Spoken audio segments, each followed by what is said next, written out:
بسم الله الرحمن الرحيم. الفاتحة بنية النفي والانتفاء والتعليم والتعلم والاقتداء بالنبي المختار في السر والإجهار وبنية تناصر وتعاون وتعادل على الدين وإقامة شريعة سيد المرسلين. أن الله يرزقنا كمال النشاط والهمة والجد والاجتهاد في طلب العلوم النافعة وعمل بها مع الإخلاص وطول العمر في طاعة الله ورسوله وحسن الخاتمة عند الموت. وإلى حضرة النبي محمد صلى الله عليه وسلم الفاتحة. أعوذ بالله من الشيطان الرجيم. بسم الله الرحمن الرحيم. الحمد لله رب العالمين الرحمن الرحيم مالك يوم الدين إياك نعبد وإياك نستعين اهدنا الصراط المستقيم صراط الذين أنعمت عليهم غير المغضوب عليهم ولا الضالين آمين. بسم الله الرحمن الرحيم. الحمد لله رب العالمين. اللهم صل وسلم على سيدنا محمد وعلى آل سيدنا محمد. اللهم صل على سيدنا محمد الفاتح لما أغلق والخاتم لما سبق ناصر الحق بالحق والهادي إلى صراطك المستقيم صلى الله عليه وعلى آله وصحبه حق قدره ومقداره العظيم. اللهم افتح علينا بفتوح العارفين وفقهنا في الدين وألمنا التأويل واهدنا إلى سواء السبيل.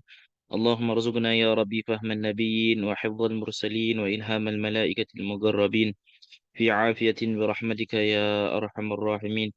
اللهم أغننا بالعلم وزينا بالحلم وأكرمنا بالتقوى وجملنا بالعافية برحمتك يا أرحم الراحمين. اللهم أكرمنا بالنور الفهم وأخرجنا من ظلمات الوهم وافتح لنا أبواب رحمتك وانشر علينا حكمتك يا أرحم الراحمين. اللهم ربنا آتنا من لدنك رحمة وعلمنا من لدنك علما سبحانك لا علم لنا إلا ما علمتنا إنك أنت العليم الحكيم ولا حول ولا قوة إلا بالله العلي العظيم. وصلى الله على سيدنا محمد وعلى آله وصحبه أجمعين والحمد لله رب العالمين. Inshallah, Alhamdulillah, I think last week, over the past few weeks, we have covered more or less on the ahkam or the rules of with regards to fasting, and that completes uh, the main crux of or the main chapters of fasting that is within our Ar-Risalah Al-Jami'ah, and now we will continue on with what comes after which is Salah. So just to recap, last week we were talking about Al-Qada wal-Fidya. That means who needs to qada and who needs to fidya. Um, and we have mentioned earlier that for a person who is fasting, then he is required to make qada when he misses his fast. The general ruling is that he must qada at all times. For a person, as long as you miss your fast, you have to qada, except for a few groups of people. Number one, the first one is that this group is that he does not have to qada and he does not have to pay fidya. And this group is for those who they break their fast or their fast is invalid because of the loss of sanity.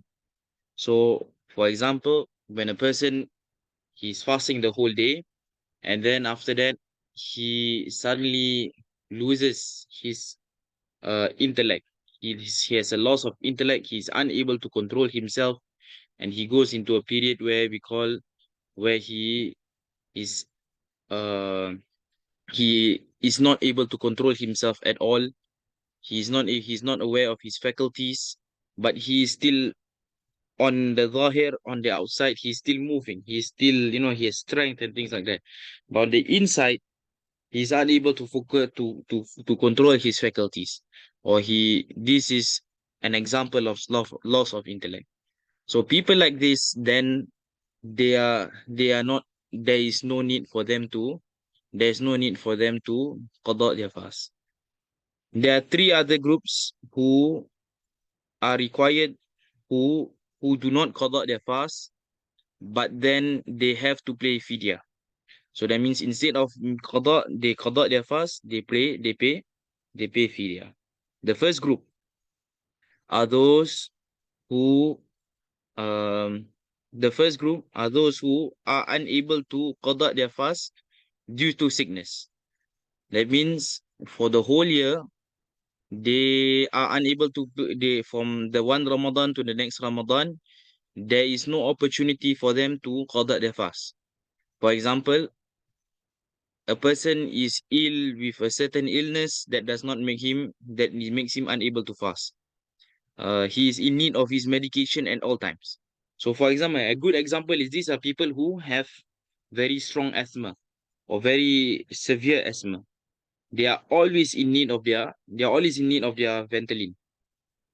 They are always in need of their Ventolin. So we say that if he fasts during the day and then he is required to use his inhaler, psh, his fasting is invalid. So his fasting is invalid. That means he needs to qada his fast outside of Ramadan. But the problem is because of the severity of his asthma, he is always in need of his inhaler if he doesn't eat or he doesn't drink, for example. So people like this, for one whole year, he's unable to because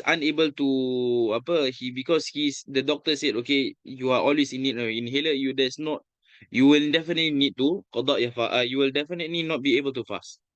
Because there will not be a day of fasting where you will need your inhaler. Then there will not be a day of fasting where you won't need an inhaler. So in times like this, what happened is that he's just required to pay fidya because there is no opportunity for him in that one whole year. Likewise, likewise, likewise for a person, he he he he he missed one of the days of Ramadan. He missed one of his fastings. He missed his for example, there's one day he misses one day of fasting during the month of Ramadan. And then it is the night of Shawwal and the day of first Shawwal, that means the day of Eid, and something happened to him on the day of Eid. So something happened to him on the day of Eid that Allah Yahfaz, he's unconscious for the rest of the year. So he's unconscious for the rest of the year until the next Ramadan. In this case, we say that because he has not able, there's not a day able that he was able to repay that one day of fasting. Therefore, it is enough that we just pay fidya on his behalf. And that means just to pay the fidya because of that one day missed of fasting. So that's the first category. The second category is a person who is unwell or who has experienced sickness such that the sickness prolongs and there is no chance of recovery. So for example, Allah Yahfaz, maybe you have a person who in a advanced stage of cancer. And a person who is in an advanced stage of cancer, he is unable to he's unable to he's always in need of his chemotherapy, always in need of his medication, always in need of the fluids. And therefore, for people like this, doctors say there's no chance of recovery. Then for people like this, it is sufficient for him to pay his fidya even before the next Ramadan comes. That is the second group of There's the second group of people. The third one is for people who have reached advanced age, such that they are unable to fast. And this may be people who are in our grandparents' age, 80 plus, 90 plus, where they cannot fast. They are always in need to eat during the day.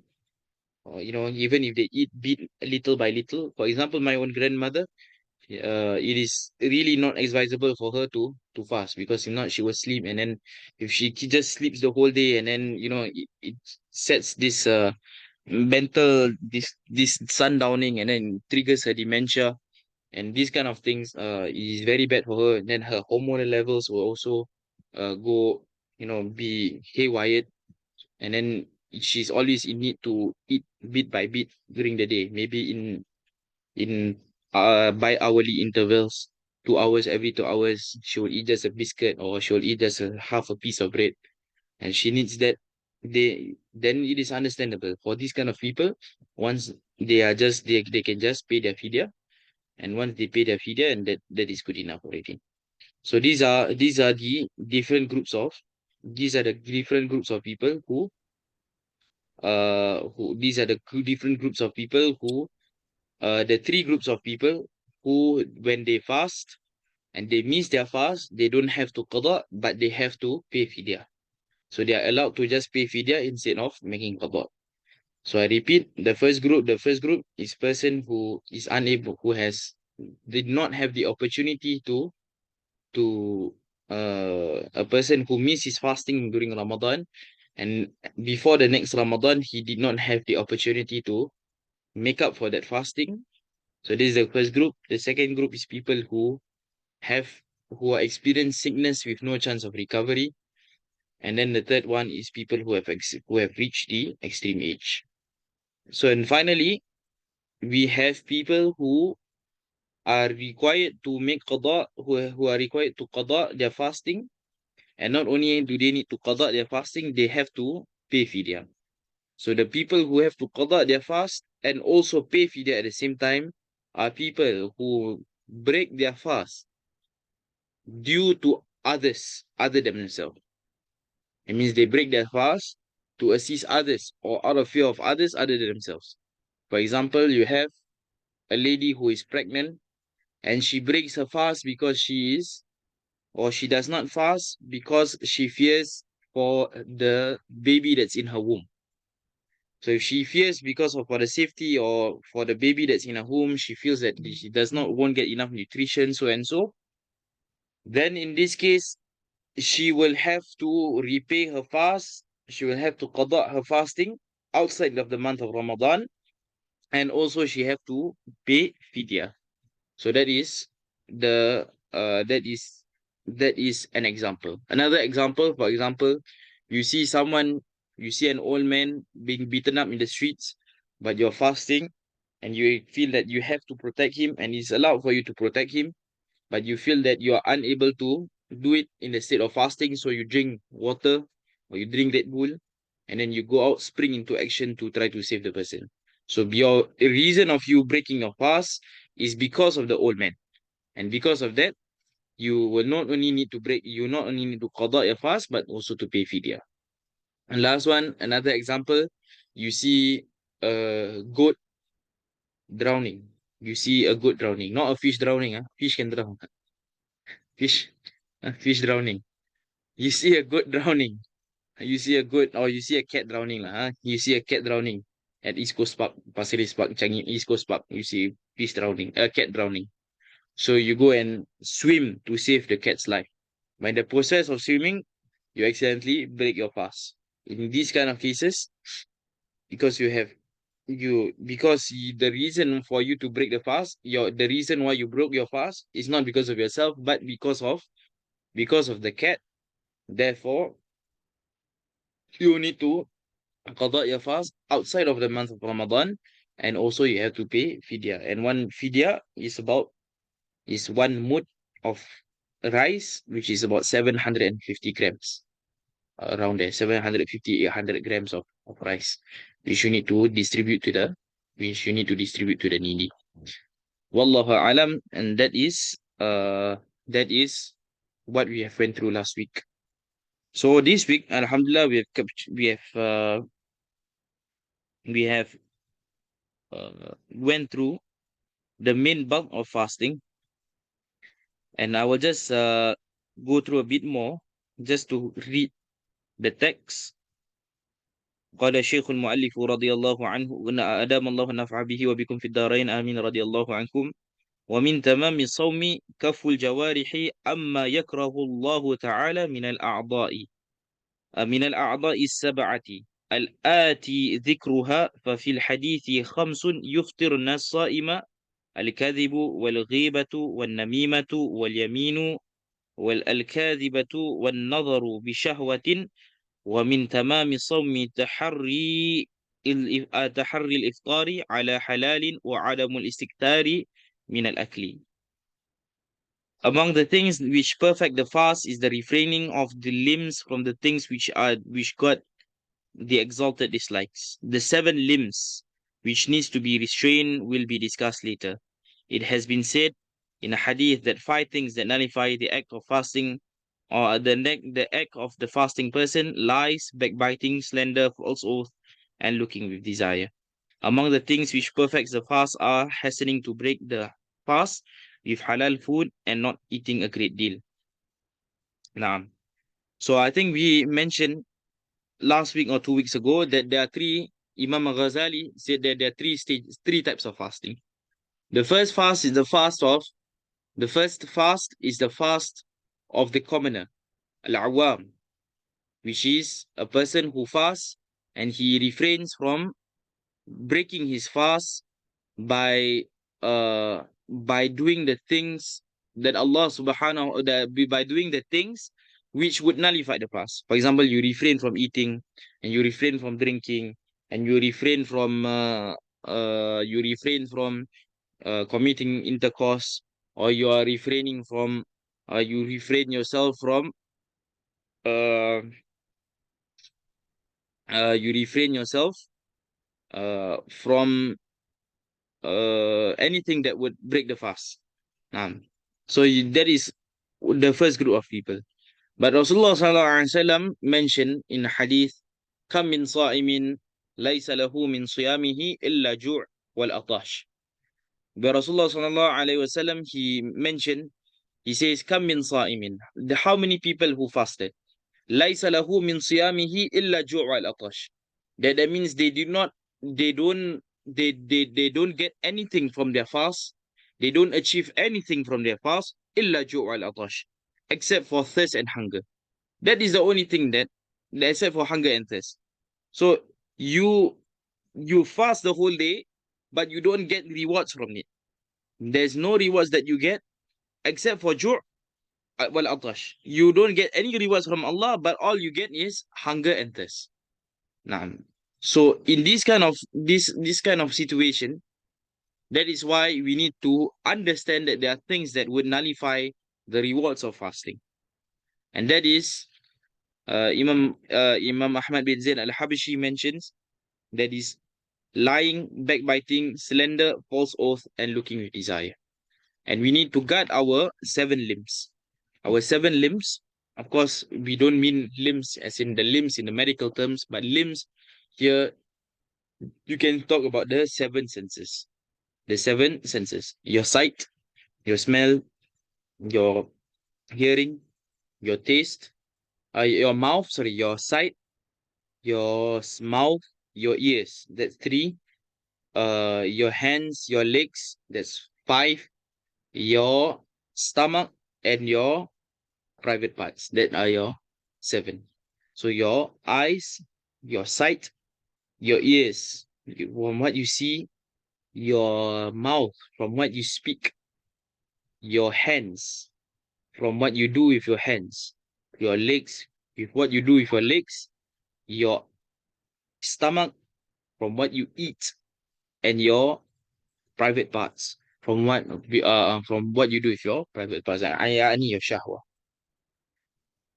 So therefore, it is important for us to understand that we need to really take care and guard these 7 limbs from making ma'siyah to Allah subhanahu wa ta'ala, from any forms of ma'siyah, and doing ma'siyah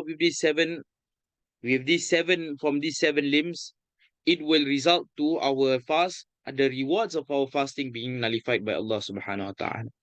Because at the end of the day, Allah subhanahu wa ta'ala mentions in the Quran, "Ya ayyuhalladhina amanu kutiba alaykumus siyam kama kutiba ala alladhina min qablikum la'allakum tattaqun."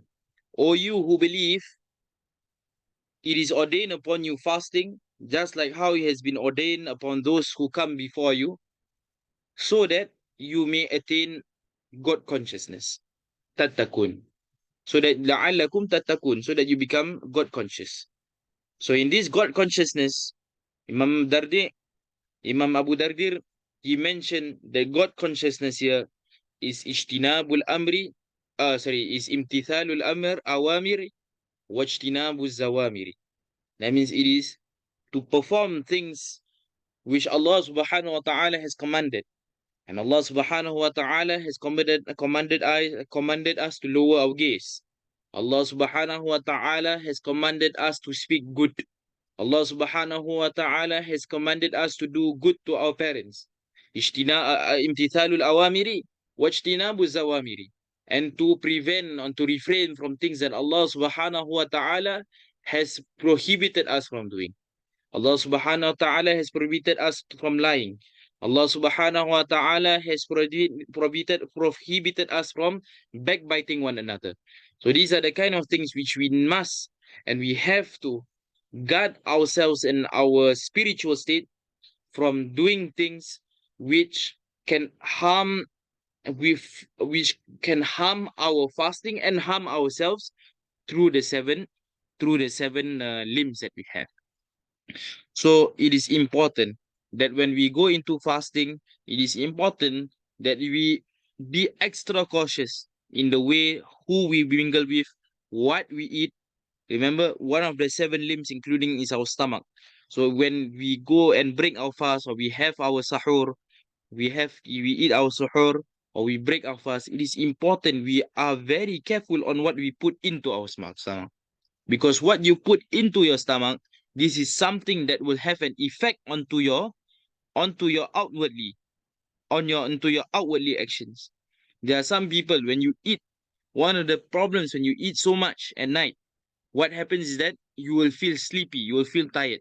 You're unable. Why is there now so many people who is so lazy to come up and to pray their tarawih, unable to have focus in their tarawih, unable for them to be khushu' in their tarawih, is because you can go back to what they have for their iftar, what they eat for their buka puasa. They are eating so much for their buka puasa. They are eating so much for their iftar. They are eating things which are not necessary. The body does not need. The body has gone through a spiritual exercise for the 14 hours. But then after that, suddenly you break everything. You lose that spiritual exercise. You lose that the riyadah of your own self in fighting your own for fighting your own self, and you all you get is just at the end of the day, instead of achieving that piety, that God consciousness, getting closer to Allah subhanahu wa ta'ala, you lose everything during your iftar by consuming so much food, by making yourself tired, by making yourself lazy, by making yourself sleepy, all because of what you don't take care of what you eat. So therefore, it is very important. Now, in the time of Ramadan, we have a lot of stations, being put up, a lot of stalls being put up. If you need to purchase the food, ahlan wa sahlan. I won't be so extreme to say please don't eat. I won't use the word extreme because it is actually not extreme to say that. It is actually not extreme. I won't say extreme because it is actually not extreme. Dia tak berlebihan pun, kalau dia tak syadid pun cakap jangan makan kat sana. It is not extreme. If you don't eat at the bazaar stores, all not extreme. Maybe it's just because it is already part of the kebiasaan here. Huh? The culture here to go there.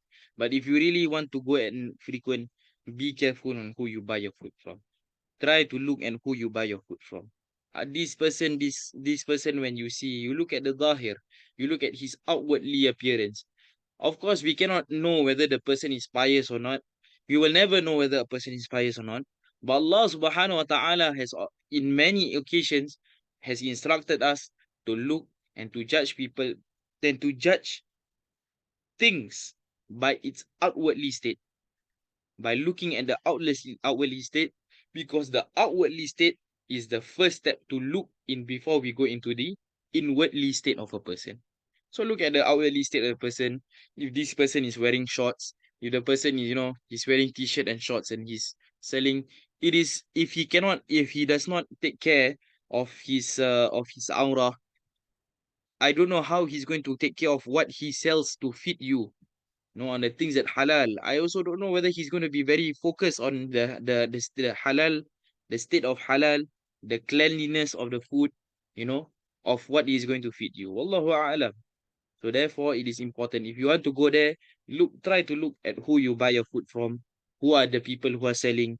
You see the person, okay, mashallah, the person, usually people come, he greets them salam. He wears the shirt. he wears long pants. Um, you see this person, okay lah, inshallah, you suddenly every time when you went to pray Asar at Masjid Khalid for at Gilang, and then after you come out, you see that you saw the person at Masjid Khalid for Asar, and then you come out, you went through the streets of the bazaar streets, you see, okay, this person also, okay, this person also, he looks like he's apa? He looks like he's the same person that you saw at Masjid Khalid. Then okay lah, more or less okay, can be trusted. Then it is safer to eat from this person. What I'm trying to say is, at the end of the day, when we are going out there, when we want to go and purchase the food that we're going to consume after one whole day of fasting, please make sure that you don't fall into the category of people that who don't receive anything from their fast except for hunger and thirst. Na'udhu billahi min dhalik. Because this is the perfect moment, the perfect time for us to attain closeness to Allah subhanahu wa ta'ala. But it is very easy for us to just lose the gifts that Allah subhanahu wa ta'ala bestows upon his servants. And remember, when we talk about iman and wahtisaban, we mentioned a few weeks ago, or last week, or 2 weeks ago, we mentioned there are those who fast man sama ramadana imanan wahtisaban, in the state of iman, in the state of ihtisab, who are in a state of longing and hoping for the rewards of the Lord. Part of the rewards of the Lord, if you're in a state of longing and hoping, it includes your own mentality on how you are really hoping, how you really take care of yourself in the hopes of the reward of the Lord Jalla Jalaluhu wa azamat azamatuhu subhanahu wa ta'ala. So that is what I'm trying to say. And therefore, please, so when please take care of what you eat and spend the night in Qiyam. And when you are in Qiyam during the night, it gives you that spiritual boost to be for Siyam. And during the Siyam, during the day, it gives you that physical and ability, prepares you for the Qiyam at night. So it is the Siyam prepares for Qiyam, and the Qiyam prepares for Siyam. So it is a cycle that helps one another. So imagine if both prepares one another and another, at the end of the 30 days of fasting, mashallah, then you have a person who have gone and achieved piety. Inshallah, you would already receive the state of God consciousness with Allah subhanahu wa ta'ala. وينبغي الاستكثار من الصوم لا سيما الأيام الفاضلة في الشرع والله أعلم وبالله التوفيق. It is good to fast often, especially on the days that Islam has considered special. God knows what is best. God knows best, and success is for Him. One of the best days to fast. One of the best days to fast. It is important to know. It is important to know what are the good days to fast. Firstly, there are fastings. There are things where you fast yearly, and this is the day of Arafah. The day of Arafah, 9 Dhul Hijjah. And then you pray on the day of 8, and you fast on the 8th of Dhul Hijjah. And if you can, you pray on the first 9 days of Dhul Hijjah. The most important is 9. Better to fast 8 and 9. The best is to fast 1 to 9 Dhul Hijjah. 1 to 9 Dhul Hijjah. Then 10 is Hari Raya Aidil Adha. 11, 12, 13. These are the days of Tashriq. It is haram for you to fast. Okay, so 8th and 9th. 9th is very good to fast. It's the best day to fast. The 9th of Dhul Hijjah. The best day to fast outside of Ramadan is the 9th of Dhul Hijjah, the day of Arafah. Even better if you fast on the 8th and the 9th. And even better if you fast for the first 9 days of Dhul Hijjah. The first 9 days of Dhul Hijjah. So this is number 1. Things that you done yearly. Another thing that you do yearly, the 10th of Muharram, the day of Ashura. This is another day where Rasulullah SAW himself mentions the virtues of fasting on the day of Ashura, 10th of Muharram. Better if you can fast on the 9th of Muharram, Tasu'a, and the 11th of Muharram. 9, 10, and 11 of Muharram. So, first 9 days of Dhul Hijjah, 9, 10, 11 of Muharram. Another thing that you fast yearly is 6 days in the month of Shawwal. And this is very important. Please, Rasulullah sallallahu alaihi wasallam says, Man atba'a siyamahu, or Gamakal, Rasulullah SAW says, whoever who follows up his fasting in the month of Ramadan with 6 days in the month of Shawwal, it is as though he fasts for the whole year. Kasuyami dahri. Rasulullah SAW says it's as though as he fasts for the whole year. Some scholars says it is as though as he fasts for the whole of his lifetime. For the whole of his lifetime. Ad-dahri can mean year, but it also can mean lifetime. So some scholars say Ad-Dahri yani fast for the whole year. Some scholars say for the whole lifetime. It does not have to be immediately after the first of Shawwal, but it can be any time in the month of Shawwal. But it is best to finish it immediately, second, third, fourth, fifth, sixth. Because can you imagine for one whole month you are in protection? Rasulullah SAW says, "As-sawmul junnah." Fasting is a protection. Fasting is a shield. Fasting is a fortress. Fasting is a fortress for you. You're inside the fortress, and suddenly on the first day of Shawwal, you're exposing yourself, and you're back to your hawa, your shahawa, your nafs, and you're exposing yourself to shayateen, to the devil, to the accursed devil, and now you need to go back into the so immediately go back to the protection of Allah subhanahu wa ta'ala through fasting. So go back, fast 6 months in the month of 6 days in the month of Shawwal. So these are the fasting that you do yearly. So these are things that you do yearly. There are times where you do monthly fasting that is monthly, and this is extremely encouraged. Extremely encouraged to fast 3 days in every month. Every month, Muharram 3 days, Rajab 3 days, Safar 3 days, Rabiul Awal 3 days, Rabiul Thani 3 days. It means every day of the month, every month you should at least fast for 3 days. The best is to fast on the white days. This is Ayyamul Bid, the white days. The white days are on the 13th, 14th, and 15th of every month. That is the time when the moon is at its fullest. That's why it's called the white days. So it is good for you. If it is best, we can fast on these 3 days. 3 days every month.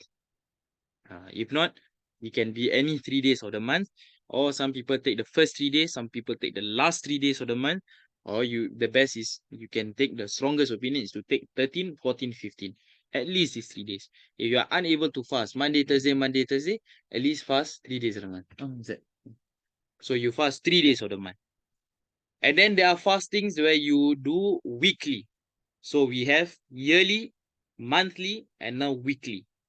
Weekly fasting. Weekly fasting are those who fast Monday and Thursday. And Rasulullah sallallahu alaihi wasallam, when he asked why does he fast on Mondays, he says because that is the day that I was born. So Rasulullah sallallahu alaihi wasallam was born on Monday. So fast on there are fasting that is sunnah to do weekly, which is Mondays and Thursdays. These are some of the days where is common. If you are unable to take, at least if you are unable to fast weekly, at least don't miss the monthly fasting. And if you are really unable to miss the monthly fasting, at least don't miss the yearly fasting. Rasulullah SAW promised big rewards on these days. There are sometimes where you are forgiven, your sins will be forgiven before. Sometimes your sins in the next year and the previous year will be forgiven. A lot of things. Some things are, for example, the days of Shawwal. Rasulullah SAW says you will be within you are as though you fast for a whole year.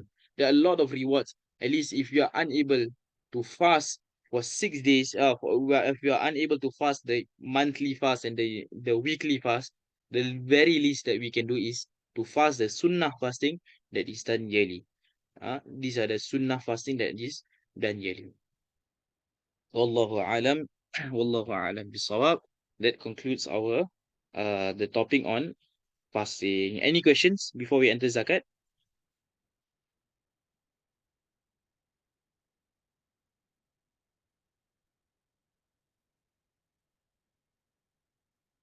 No, Wallahu alam bisawab.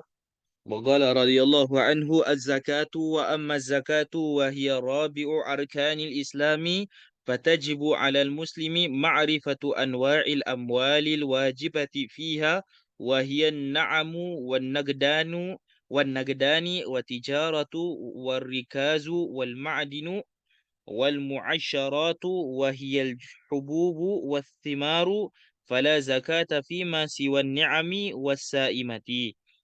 Zakat of assets. Zakat of assets, you can put there zakat harta, also known as zakat harta. Singapore, usually we use the term zakat harta, zakatul mal. Zakat is the fourth pillar of Islam. Therefore, every Muslim must know the type of possessions on which it is made compulsory. These are livestock, gold and silver, nugget, trade, trade goods, tijara, buried treasure, rikas, gold and silver mines, ma'adan, and mu'asharat, which are seed crops and fruits. There is no zakat on animals other than livestock grazing on public land. Okay,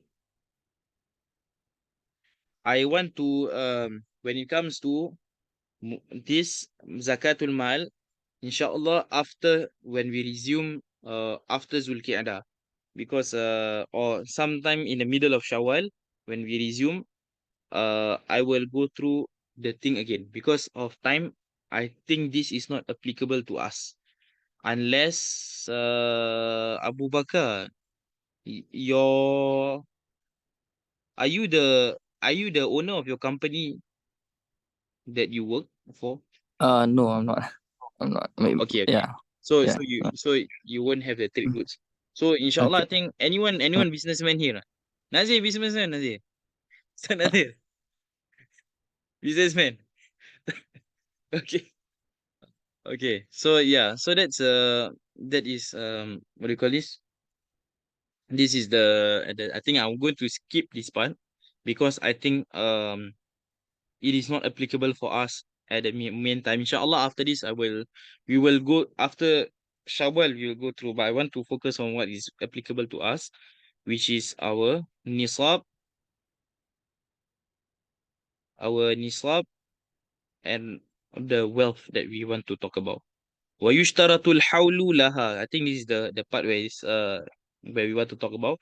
وَيُشْتَرَطُ لَهَا الْحَوْلُ. ويشترط الحول لها، وكذلك يشترط للنقود والتجارة، ويشترط في هذه الأنواع النصاب أيضا، وواجب النقدين والتجارة ربع العشر، وواجب الحبوب والثمار التي سقيت بمؤونة نصف العرش، وبغير مؤونة العشر. A precondition of the zakat becoming obligatory is the passing of one lunar year. I want you to possible highlight or whatsoever the lunar year. Then we will have to talk about the lunar year, which is also a condition for money and trade goods.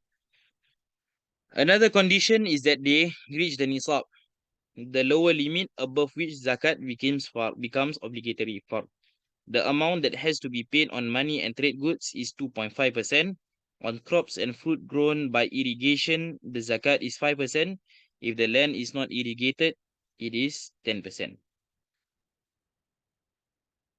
Now, okay.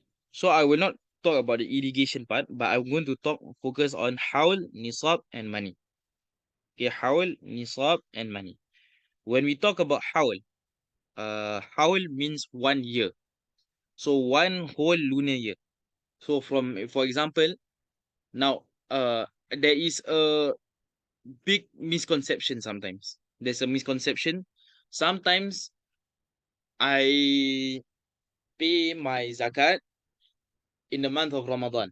Like usually we pay on the month of Ramadan. The reason why people usually pay zakat harta on the month of Ramadan, it is because it is easy and you get the rewards because of the multiplication of the rewards. If I pay in the month of Ramadan, then of course the rewards is even greater. So that's why people prefer to pay their zakat in the month of Ramadan. But it is important that we know when our haul starts or when it completes our haul. It is important that when we, for example, I pay my month in the month of Ramadan last year. Last year, the month of Ramadan, I paid my zakat. And then this year, I experienced a large expenditure. Let's say I bought a house. So it is incurred upon me a very large expenditure, correct? And now after I pay my large expenditure, I don't no longer meet the nisab. Later we talk about the nisab. I no longer meet the nisab. And it takes me about 2 months before my savings are back to the nisab level. So when does my house starts? A misconception is that the house starts from last Ramadan. But that is not true. The howl starts at the time where I start to fulfill the nisab. That is important. When I fulfill the nisab. That means the nisab this year, the right now is what? 5,000, 7,000, 5,000, 7,000. 7,000. About 5 to 7,000 around there, right? 5 to 7,000 around there. So you need to check Muiz punya, and I think I just open lah. I will open the apa? I will share because I will need to explain this also.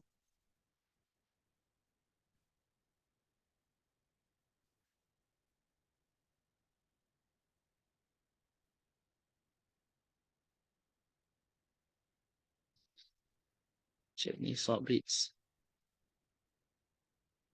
This month is 7,000 on the dot. So for example, I'm look at this. This month is 7,000. March, this month is 7,000. So I need to go and check again. So let's say where is Ramadan last year? Okay, Ramadan last year should be around March, I think, or April.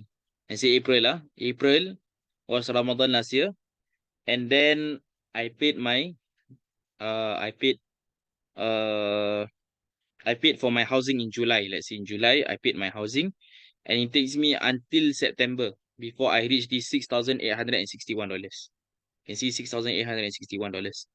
So as July, that's when I start to calculate my haul. It means 1 year.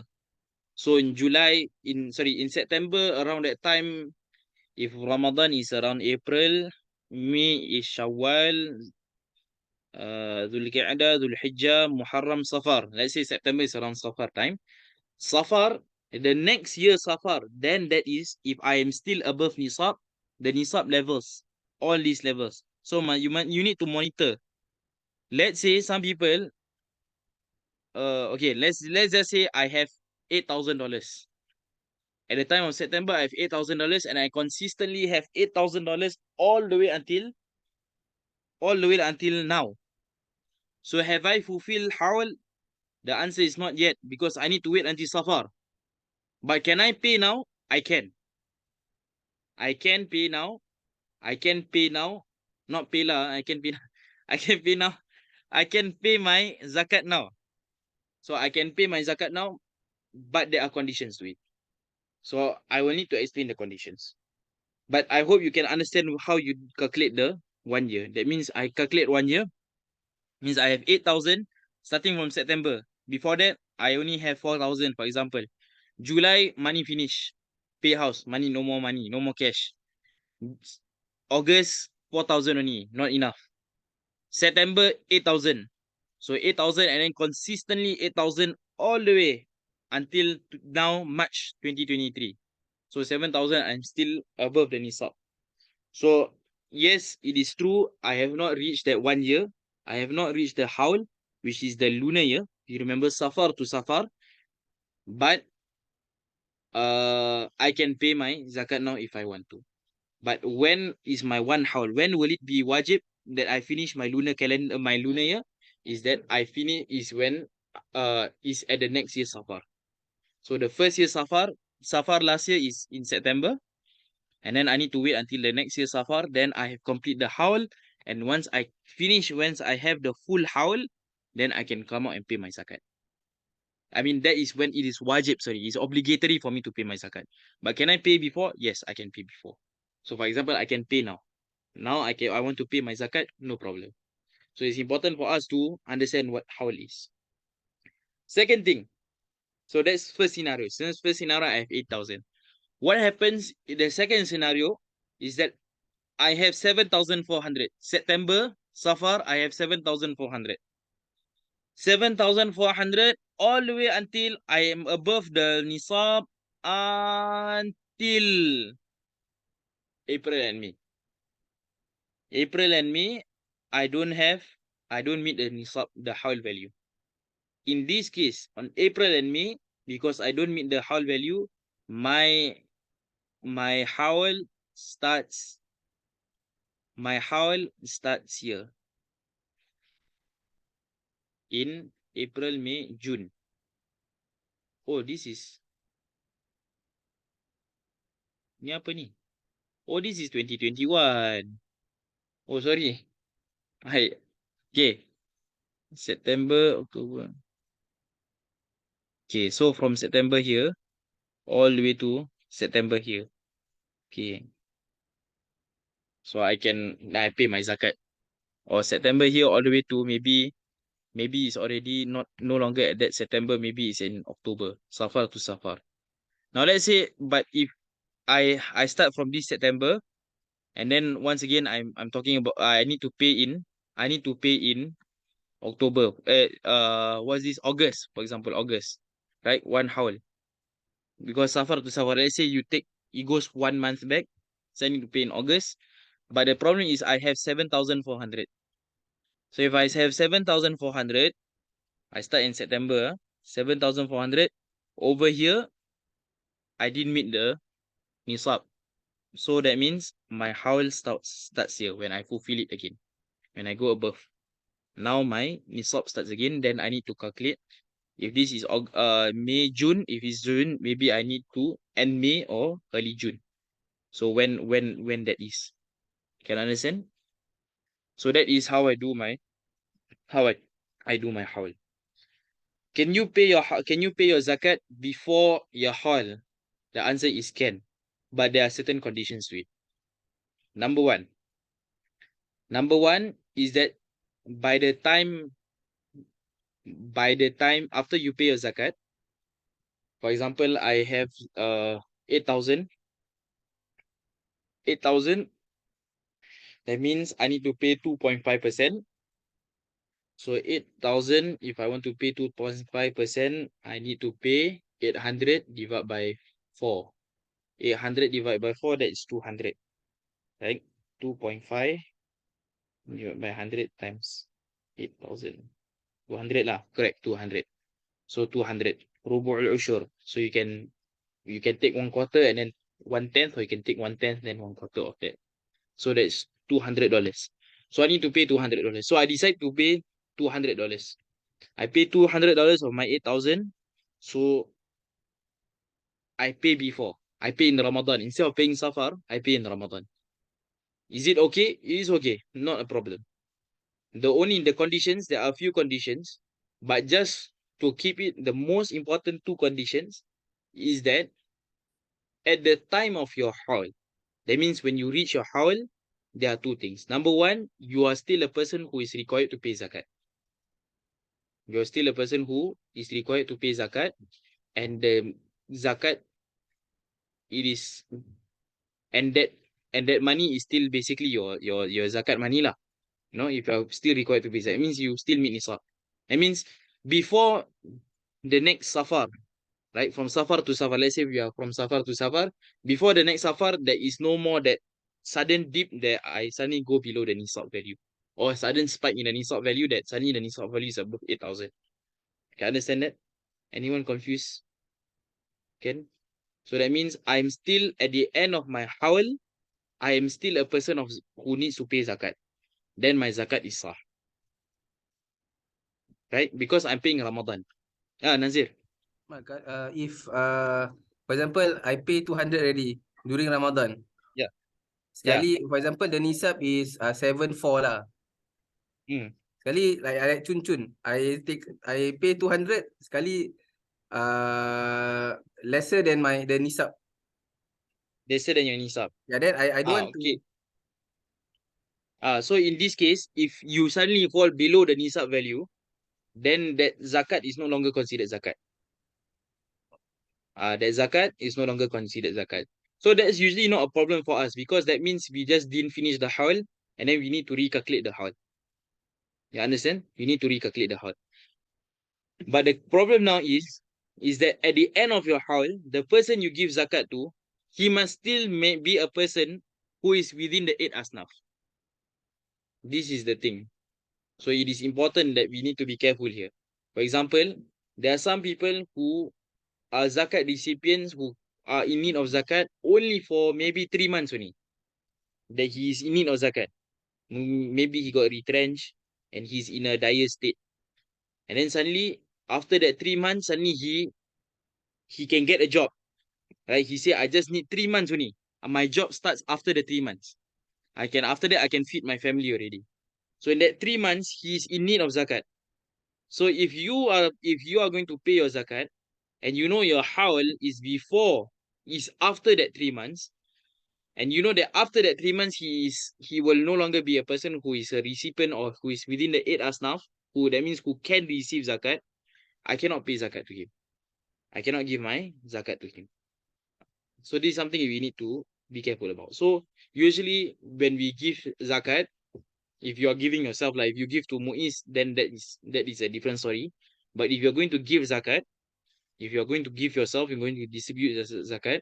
If you're finding, usually we try to find people who we know that it is very likely that they are stuck in the poverty cycle. You're trying to give them money for them to aid them. So this is how we calculate our haul. And then we have talked about, I think we have mentioned a bit on nisab, which is nisab, I think is mentioned here. It is 86 grams of gold. We don't count silver because I don't think any one of us are keeping silver. So if you're not keeping silver, then you don't have to count silver. You can just count gold. And our money, our paper money, they made qiyas to gold. Yeah, so that is our main. So we follow gold instead of silver. Can Abu Bakar, any questions, Abu Bakar? If not,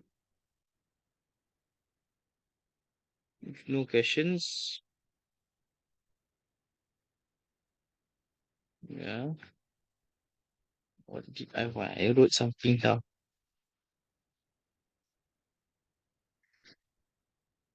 Now, okay. So that is your zakatul mal, or your hawl and your nisab. And we take 2.5 of the lowest value. But my honest suggestion is not to take the lowest value. Take the middle value.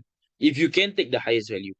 Because the reason being is sometimes we look at our bank and our CPF, but we forget that we may have some form of cash lying around at home. We may have some form of savings lying around somewhere. So it can be, we can be underpaying our zakat. The fear is we underpay our zakat. There's no problem of overpaying zakat. And Allah subhanahu wa ta'ala will reward you based on how much you pay. So my suggestion is when you look into your zakat, you don't take your minimum amount. Look for your middle amount. If possible, look for your top amount, your highest amount. Try to find what's the middle amount, or can you take the highest amount, then you take 2.5. Because simply because you don't know whether you have some form of money, you can't remember during at that point of time when you look at your bank statement, your CPF statement, and then okay, you probably, if you look at your bank statement, when you look at your bank statement, you look at your how much money, or you look at your investments, you look at how much money you have. It is important. Sometimes we actually have more savings than what is shown inside the bank. So that's why we need to go out and just look at the middle value or look at the top highest value. Can? So that is zakat. Inshallah, I think I have covered most on zakatul mal. And now we look into zakatul fitri. Zakatul fitr is zakatul fitr wa zakatul fitri wajibatun ala kulli muslimin idha fadalat an gutihi wa guti man yagutuhu يوم العيد وليلته 4 أمداد بمد النبي صلى الله عليه وآله وسلم وتجب النية في الجميع بمد النبي صلى الله عليه وسلم. أيوة زكاة الفطر The zakat of fitr has to be paid by every Muslim who possesses more than his actual needs and the needs of his dependents on the Eid day and the evening preceding it. It is for mood of the Prophet upon him and his family peace. ولا يجوز أن يصرف الزكاة والفطرة إلا إلى حر مسلم متصف بصفة أحد الأصناف ثمانية كالفقير والمسكين وكونه غير هاشمي ولا مطلبي ولا مولى لهما ويجب استيعاب الموجودين منهم. Intention is required for all types of above mentioned types of zakat. It is not permitted to give zakat or zakat al-fitr except to a Muslim who is characterized by one of the 8 characteristics, such as being a poor or destitute person, and it is not a Hashimi or Mutalibi, nor their freed slave. It is necessary to pay all of these groups. So there are 2 things. The first we talk about zakatul fitr. The next part we are talking about the asnaf. So when we look into zakatul fitr, we can understand that we need to understand to whom it is obligatory upon. To whom is zakatul fitr obligatory upon? So zakatul fitr is obligatory on anyone who meets the 2 times. They say the 2 times. What are the 2 times? That means anyone who meets the end of Ramadan, the last moment of Ramadan, and the first moment of the night of Shawwal. The last moment of Ramadan and the first moment of Shawwal. For example, if I have a child, my wife is pregnant. My wife is pregnant and then she's giving birth. But the baby comes out after Maghrib on the first night of Shawwal. So this baby, it is not necessary for him to pay zakatul fitr upon him. It is not necessary to pay zakat fitr upon him. Another explanation, and this is slightly more darker, slightly more sadder. Allah yahfaz, may Allah protect our family from it, is that the woman gives birth and then the baby dies, Allah yahfaz, just before Shawwal, just before Adhan Maghrib on the first night of Shawwal. So this baby also don't need to pay zakat fitr. But so whoever who meets the 2 times, it means the last moment of Ramadan and the first moment of Shawwal, these are people who is compulsory, wajib upon them to pay zakat fitrah. That means for the father, and if there are people who are who is in need of or who is, in Malay we say tanggungan, who is under the responsibility and care of someone else, that person who is their caretaker needs to pay zakat for them. For example, the father is in need to pay zakat for the child. Okay. So all the dependents, use the term dependents. Okay, so the father is dependent, is responsible for the children until they own their own income, or until for the daughter until she is married off and the marriage is consummated. Yeah, and then so after that, if the wife has no income, then the husband is required to pay zakat for the wife. And then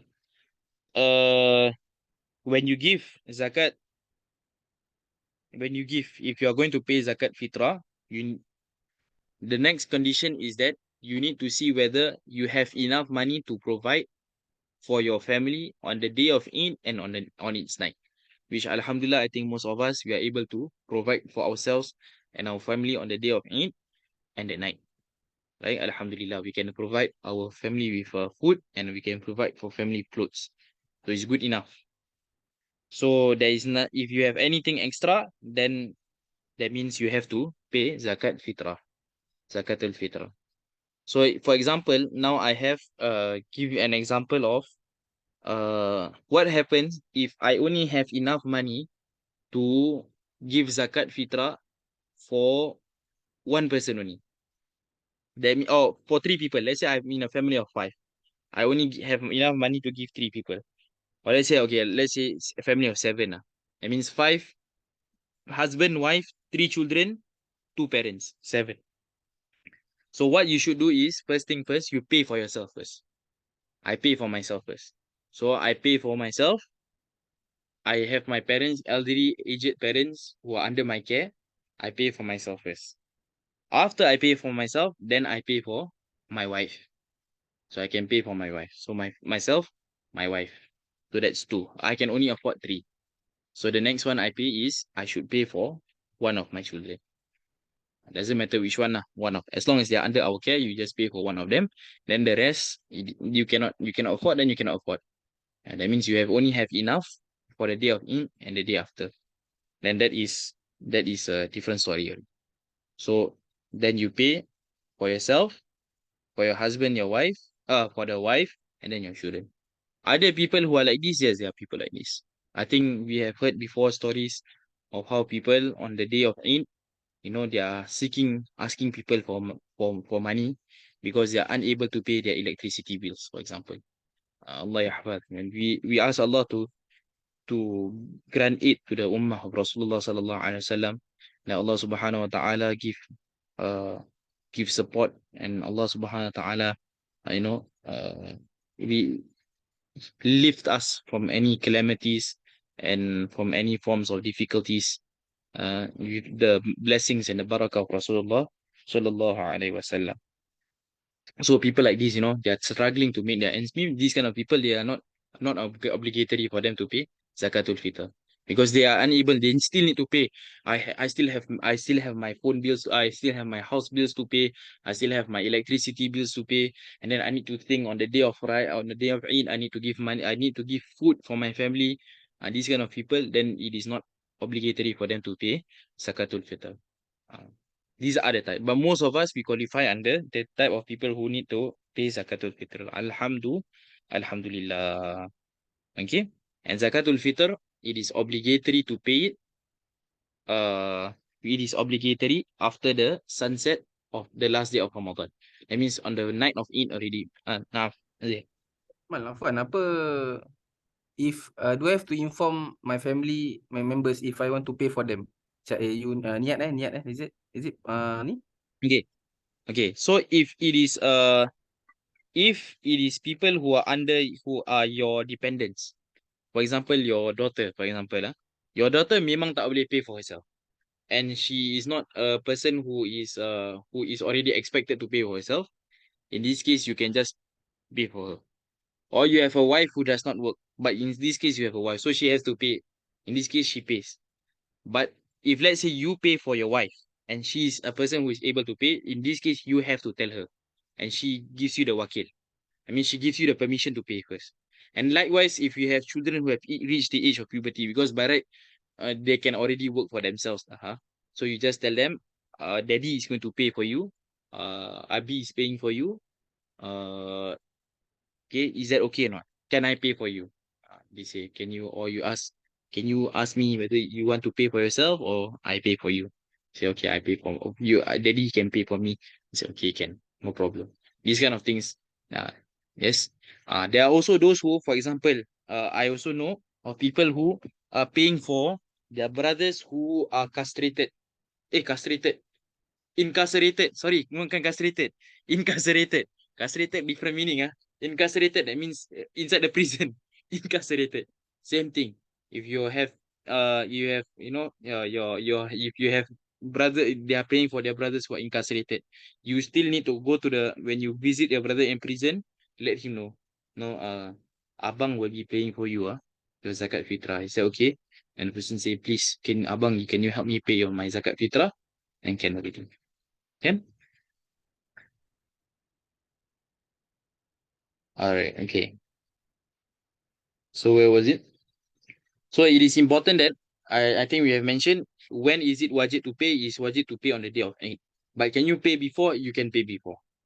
Afdal is to pay before on the morning of Eid before the prayer of Eid. That's Afdal. Afdal is to pay.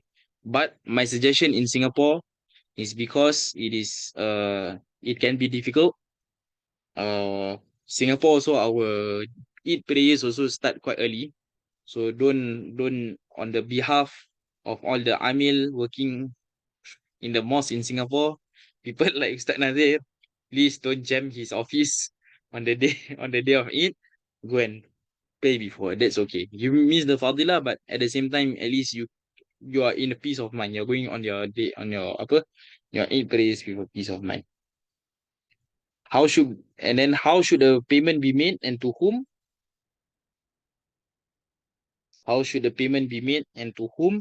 It is important is that we give when we give, okay, in the madhab of Imam Shafi'i, in madhab of Imam Shafi'i, it is important is that that in madhab Imam Shafi'i says that we must give it in our staple food. That is our madhab. So that means I give in, for example, in Singapore it's rice. So I give about 4 moods of rice. That's about 2.2. If 1 mood is about 750, 4 mood is about 200, 205, about 5, 200, 2.5 kilos around there lah. Yeah. 750, 750, 150, about 3 kilos, no, about 3 kilos around there, 3.5. So it is, let me just see the calculation. Because usually I will just buy one per person 5 kilo. Uh,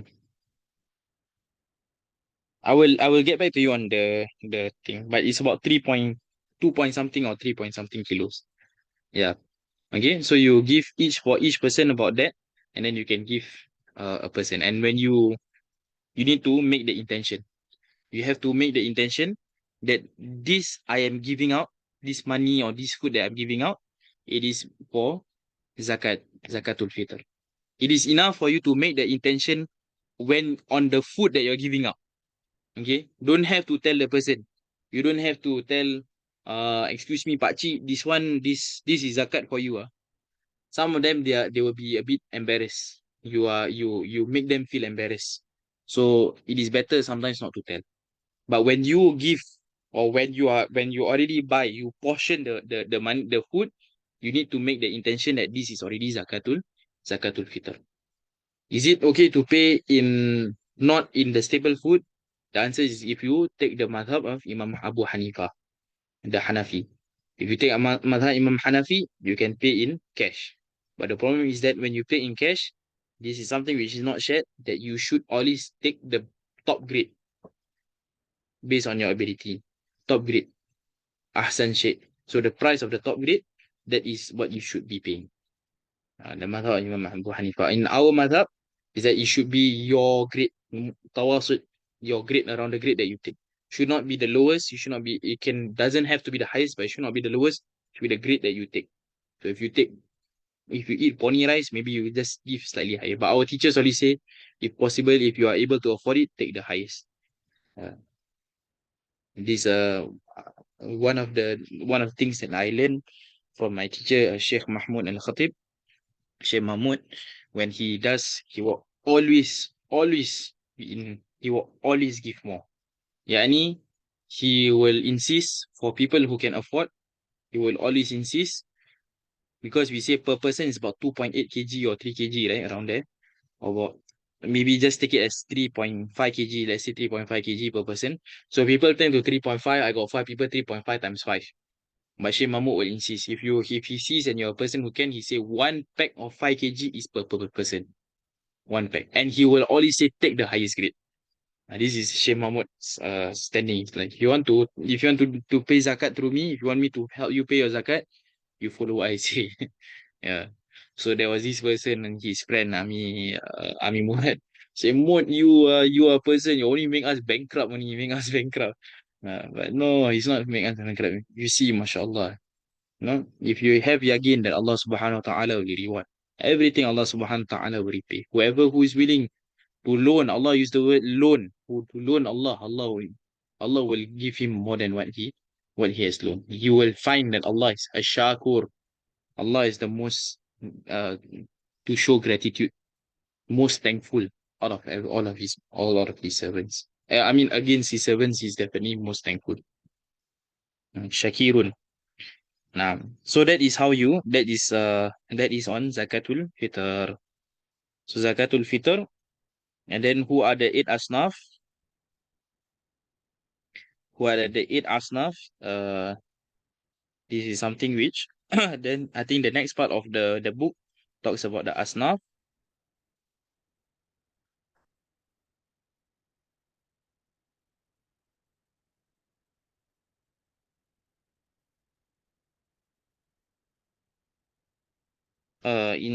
In terms of asnaf, these are those who.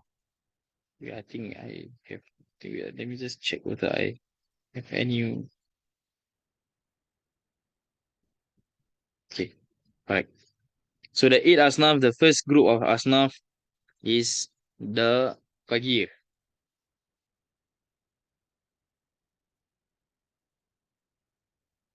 The first group of asnaf is the faqir. Faqir in the fiqh, in the jurisprudence definition, you can write down as these are people who their daily income or their income is half less than half of what they need, what less than half than their daily needs. So let's say daily I need uh for example daily, what is a good gauge? Now about five, maybe 15. Okay, maybe daily I need $20 to survive. And then I have five children, for example, my wife and five children, seven of us. So $140 to survive. But daily I'm only earning $70. These are less than $70. These are people who are known as faqir. So that means half less than half of their daily needs. The next group is miskin, the masakin. So masakin, the miskin is people who are able to pay half of their needs all the way until just before, just under. So if I need $140 daily, I am only able to support, I only earn about $130. Less than less than my daily requirement. Okay, this is miskin. The next one is fi sabilillah. In fi sabilillah, the actual definition of fi sabilillah is those who fight in the cause in jihad, because Allah's of jihad fi sabilillah.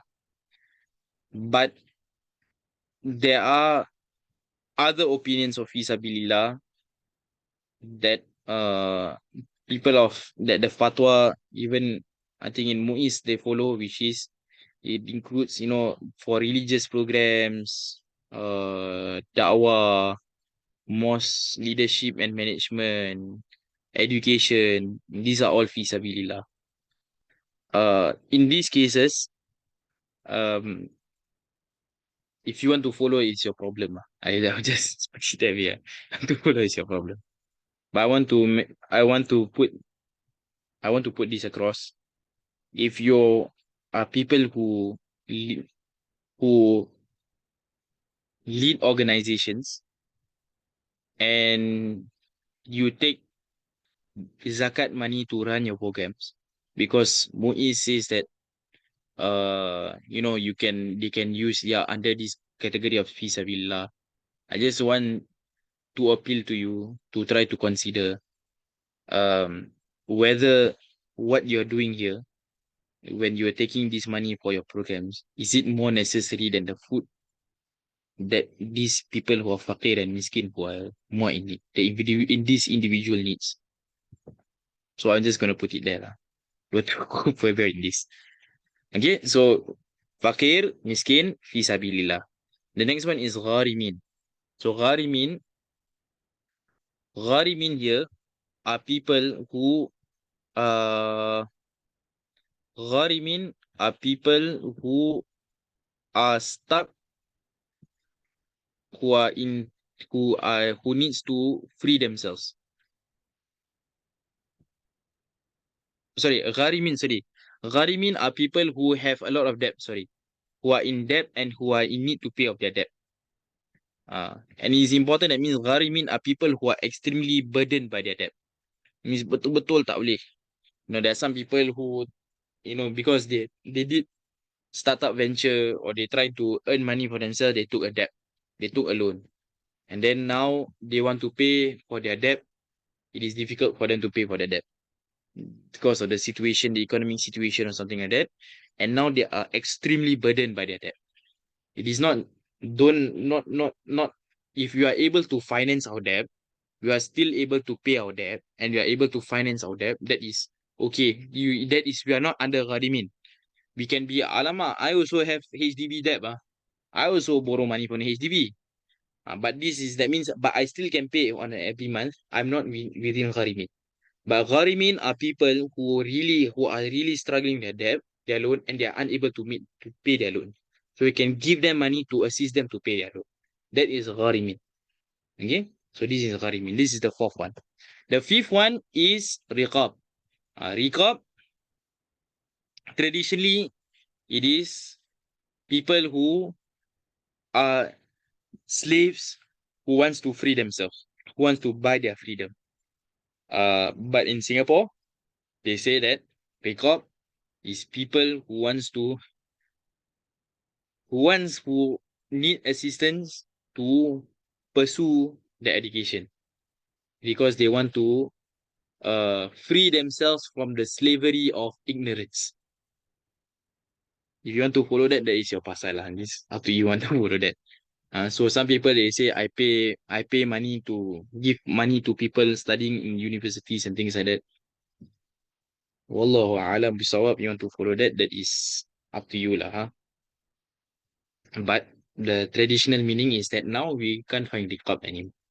Okay, from the traditional definition. Number 6 is the mu'allaf. They are newly converts, and these converts are people who they converted, and either number one, they still have not find true peace with the religion. They are not fully in the religion, or they are people who, they are still in need because of their conversion. Now they are a bit lost. They need help. They are thrown away by their families. They were pushed away. Then these are people who are mu'allaf. Some people mu'allaf 40 years ago still consider themselves as mu'allaf. This is not mu'allaf. 3 years ago, 2 years ago, converted 2 years ago, all these are not mu'allaf. Because they are already firm in their religion already. And then next one is amil. Amil are people who, number 7 is amil, people who are appointed by the authorities to collect zakat, and then to administer zakat or disburse zakat. Okay, and then the last one is Ibn Sabil. Ibn Sabil are travelers who travel on a permissible journey. So that means I come to Singapore. I want to come to Singapore to find, for example, to visit my mother, for example. Or I come to Singapore for education, for example. But it needs to be a traveler lah. So usually, but then I cannot go back. Suddenly I cannot go back. I cannot buy. I'm starting stuck in Singapore. These are considered to be travelers. Ibn Sabil. Uh, any questions? I hope I mentioned most on zakat. Zakat is to be paid. Your zakat fitrah is to be paid on the country which you are at. On zakat fitrah, not zakat mal. Zakat harta, your zakatul mal, that one you pay where your income comes from. So if your income comes from China, you go pay at China.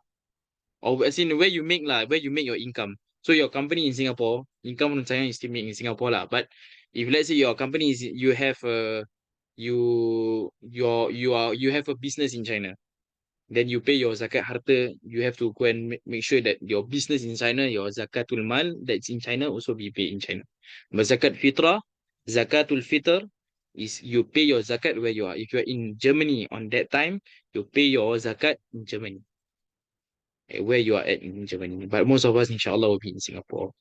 Wallahu a'lam bisawab. Any questions? Mal, Hmm. kalau macam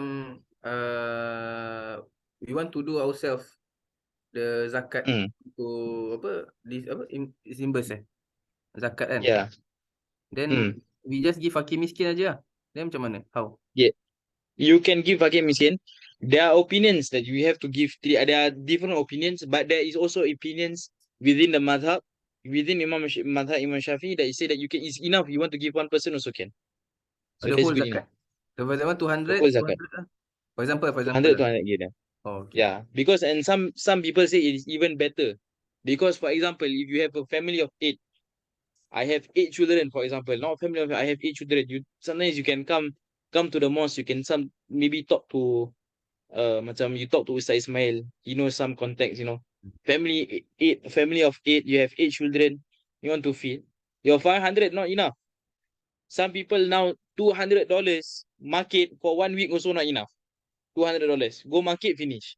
But now this is for 800 for family of eight. So sometimes it is better instead of giving like $30, $30, 800, 800. Sometimes you give that one shot 2,000, for example. It's better for him. It's much better for him to survive and tell the person, this is good. But you give what is enough for him to you what is needed to give to him is what is enough for him to try to lift himself out of this problem that he's facing. So for example, this fakir miskin, you can ask themselves. Actually, by right, in Muqaddimah Hadramiyah, if you read Muqaddimah Hadramiyah, you will see that actually what you need, the amount you give the person is the amount that he needs to open or to lift himself out of this fakir miskin. For example, how much if you ask him, okay, you want to get zakat, or you are a person who's going to get, you are in need of zakat. Let's see, what can you do? I can cook, for example. I can chef. How much does it need to come up with a store? Come up with a chef his store, how much is the rent, how much everything, you help him pay that is the amount of money, but the problem in Singapore is so expensive, it's very difficult to reach that amount of money. So that's why we just give. In the past, sometimes you just need $800, for example, maybe in 800 real or something like that, then they can already settle. But now even $2,000 pun tak cukup. So if you have $2,000, give him, just give him the whole $2,000. It is better for, let's say it's better for him, it has more impact on him than giving $500, then he can only use it for 1 week, 2 weeks pass. Yeah. Wallahu a'lam. Bisawab. Any other questions? Abu Bakar, any question? No questions. Yeah. Okay. Can wallahu a'lam bisawab.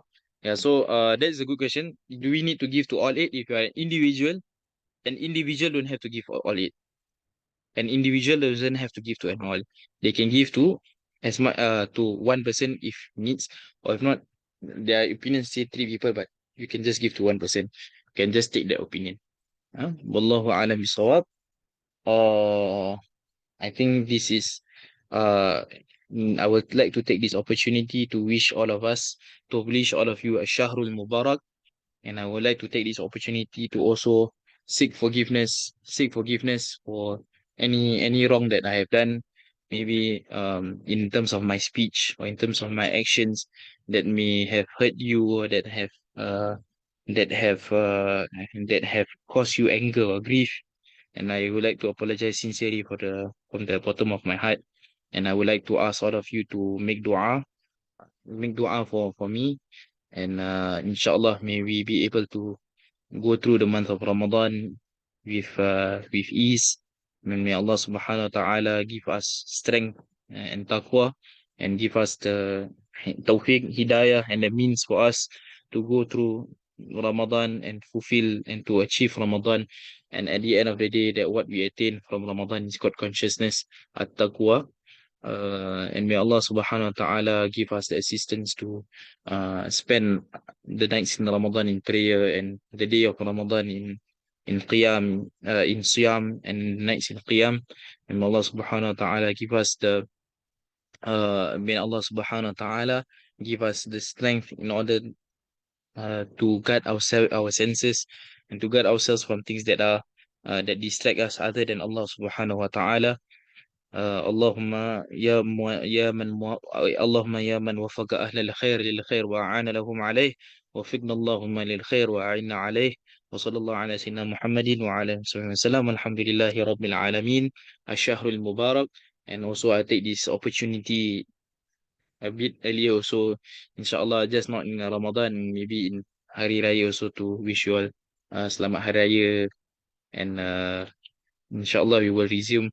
And also there will be in Zulqia'dah, in the last week of Shawwal, and then to Zulqia'dah I will not be in Singapore. because inshallah I will be going for my Umrah, and inshallah I'll be visiting Tarim uh, to go there as a spiritual retreat, and uh, and hopefully to visit uh, our chain our chain of knowledge, the sanad, which is to our habaibs over there, to the Zuriah, the family and the children and the grandchildren of the Prophet sallallahu alaihi wasallam. And so maybe if we don't start in Shawwal, we may have to start just before Hari Raya Haji. Wallahu alam bisawab. And I think, do we have time to read? Okay, we don't have time to read. Maybe we don't have time to read Bidul Latif, but inshallah we will read our dua, of at the end of our class. Bismillahirrahmanirrahim. Rabbana anfa'na bima 'allamtana. Rabbi 'allimna alladhi yanfa'una. ربي فقهنا وفقه أهلنا وقرابات لنا في ديننا مع أهل الكتر أنثى وذكر.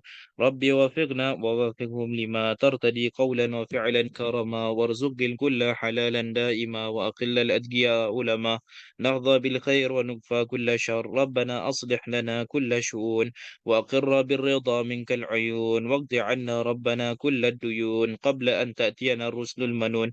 واغفر واستر أنت أكرم من ستر، وصلاة الله توشى المصطفى من إلى الحق دعانا والوفا، بكتاب فيه للناس شفاء، وعلى الآل الكرام شرفا، وعلى الصحب المصابيح الغرر. اللهم اهدنا بهداك، واجعلنا ممن يسارع في رضاك، ولا تولنا وليا سواك، ولا تجعلنا ممن خالف أمرك وعصاك. وحسبنا الله ونعم الوكيل، ولا حول ولا قوة إلا بالله العلي العظيم. يا ربنا اعترفنا بأننا اقترفنا، وأننا أسرفنا على لظى أشرفنا، فتب علينا توبة تغسل لكل حوبة، واستر لنا العورات وآمن الروعات، واغفر لوالدينا ربي ومولودينا، والأهل والإخوان وسائر الخلان، وكل ذي محبة أو جيرة أو صحبة، والمسلمين أجمع آمين ربي فاسمع. فضلا وجودا منا لا باكتساب منا، بالمصطفى الرسول نحظى بكل سولي، بالمصطفى الرسول نحظى بكل سولي، بالمصطفى الرسول نحظى بكل سولي. صلى وسلم ربي عليه عد الحب، وآله وصحبه عدالة الصحب، والحمد لله في البدء والتناهي. Okay, inshallah we will meet each other maybe in Shawwal, if not in at the end of Dhul Qi'adah. Assalamu alaikum warahmatullahi wabarakatuh. Waalaikumsalam warahmatullahi wabarakatuh. Thanks, Mal. Very nice. Wassalam. Thank you. Thank you, Abu Bakar. Inshallah, see you. Inshallah. See you, inshallah.